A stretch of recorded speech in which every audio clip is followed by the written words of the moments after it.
Hello everyone! I think I finally found my favorite way of making drips.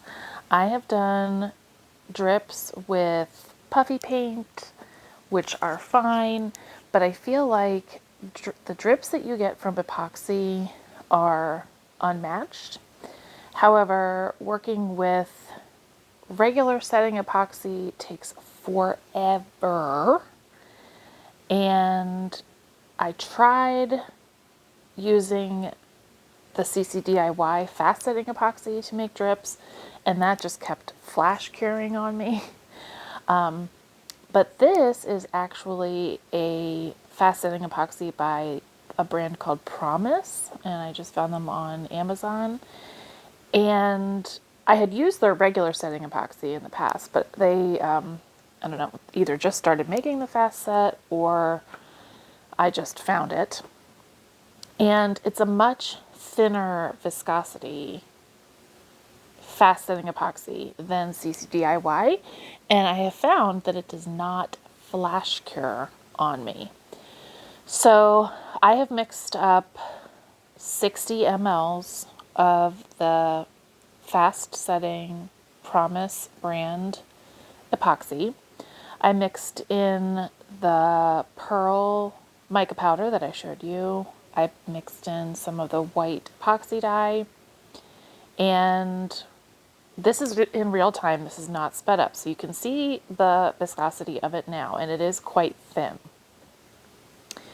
I showed you two prior epoxy drips with the sprinkles and the little cutie faces on them that I had done a long time ago.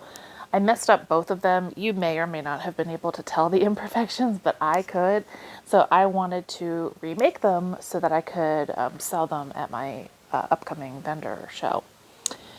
So the tumblers, the cutie tumblers that you see, I base painted with spray paint. I did one coat of epoxy with the fine opal glitter mixed in.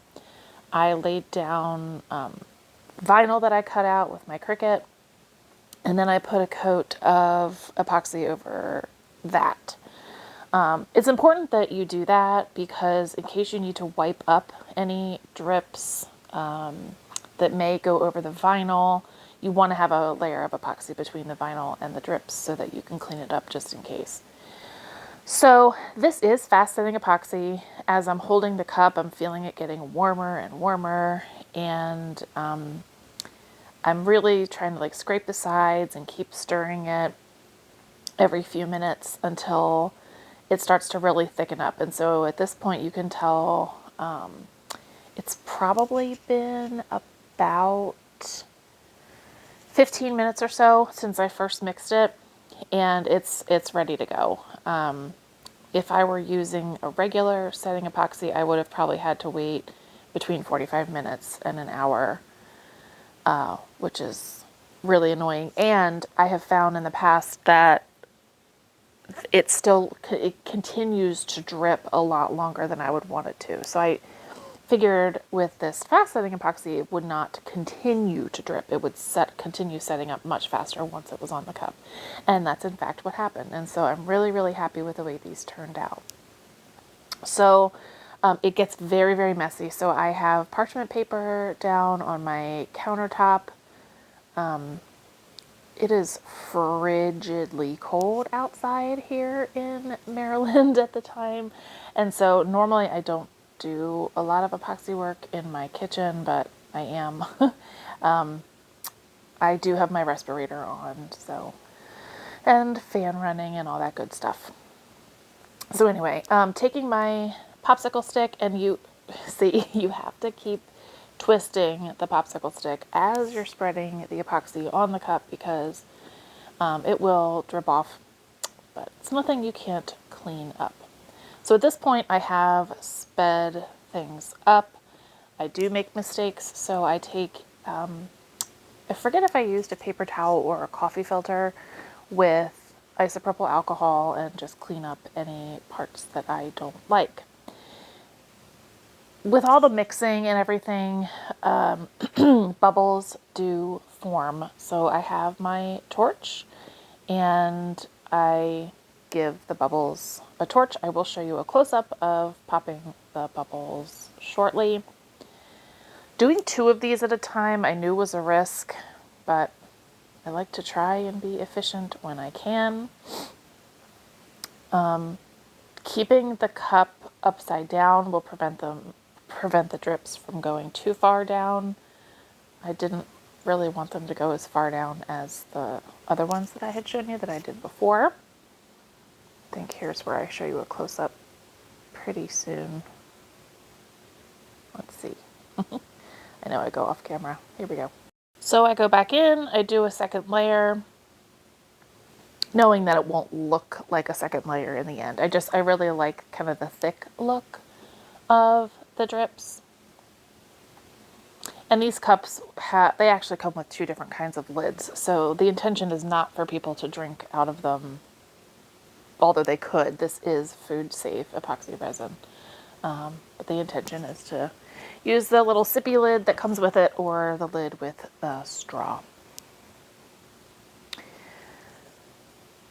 So I will tell you, this takes a lot of practice. I have done so many drips and messed up so many. I've spent time on my deck sanding off drips just to try and save the tumbler that the base of the tumbler that I had made prior to drips before.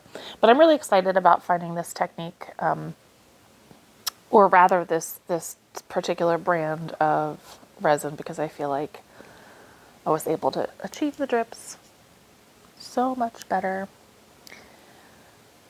If you do drips with puffy paint, they look cool. There's a smoothness to this epoxy that I really just have not been able to match.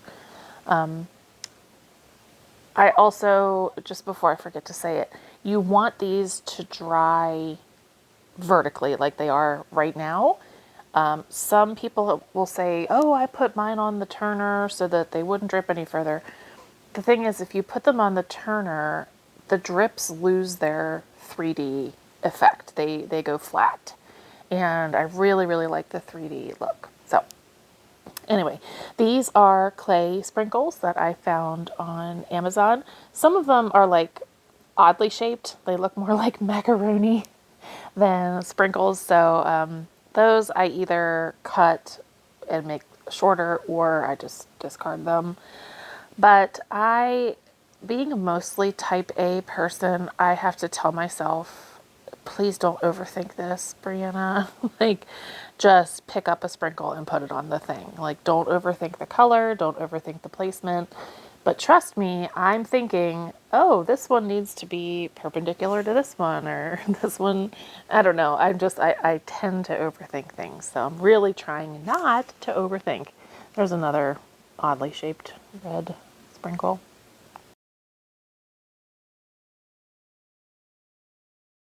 So made a mistake there. Do not try to torch bubbles when the sprinkles are on. You will burn the sprinkles, and then you have to pull the sprinkles off, deal with the epoxy, and then try to cover it up. So do not torch. At this stage, if you see a bubble, you're just going to have to let it go. But I am also pressing the sprinkles into the epoxy, so they're not just sitting on top. Okay, I'm trying to nestle them in a little bit. Also, the epoxy is curing, okay? It's drying. So a lot of times will try to like kind of throw a sprinkle on there and it'll bounce off and just fall right off. So I have to be super careful. So once these were dry, I put one more coat of epoxy over top of them and cleaned up the rims, and they were good to go. They both sold within just a couple of hours at my show. This is the only show I do in person each year. Otherwise, I sell in stores, a couple local stores, and custom orders. So thanks for watching. Take care and bye-bye.